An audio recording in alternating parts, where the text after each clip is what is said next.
It's all part of the process. That's a familiar phrase, especially for Alabama football fans. But what is the process, and how do we find focus? Motivational speaker and author Scott Wimberly is here to tell us more. Scott, it's good to see you again, buddy. Good to be here.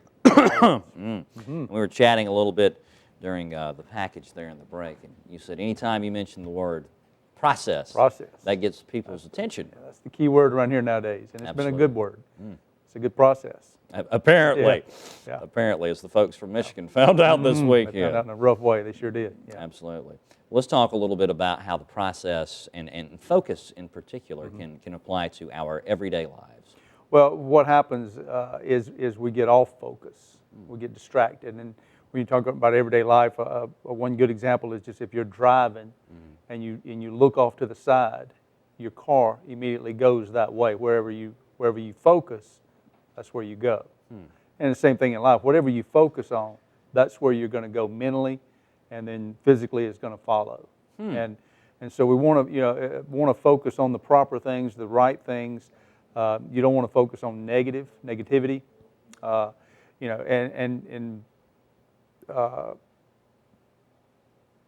don't want to focus on what you don't want to do.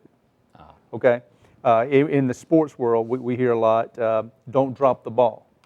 Well, what the kids thinking, don't drop the ball. So what are they going to do? They're going to drop the ball. Right. And so you want to focus on what you want them to do. Hang on to the ball. Or and it's not just catch the ball, because then you want to go even a step further and tell them what to do, and it's how to do it, how to focus.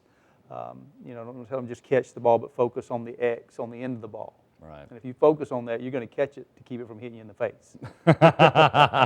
Or at least knock it down. There you go. If it's thrown the way it's supposed to be thrown. That's right. Absolutely. But we do get distracted with the little things in life, and those little things add up to be big things, and then next thing you know, you're 55 plus and you hadn't gotten anywhere. And that's because you lost your focus. Lost your focus. And you can regain it. It's not hard to do. Now, well, how do we do that? How do we get our focus back? Find out what your purpose. Find out why you're here.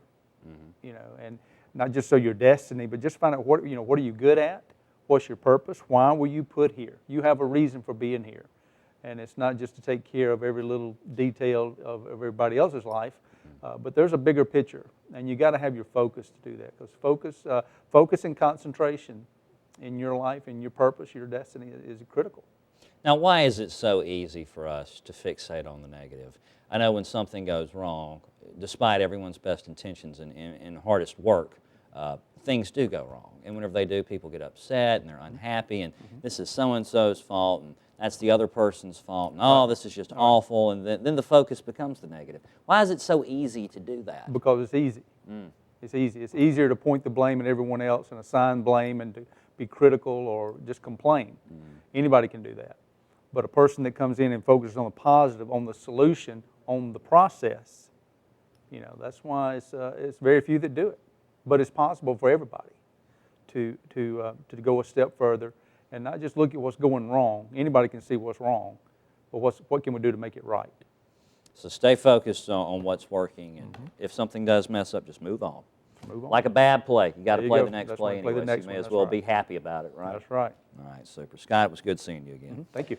You can find out more about Scott, his books, and following the roadmap to your destiny online at scottwimberly.com.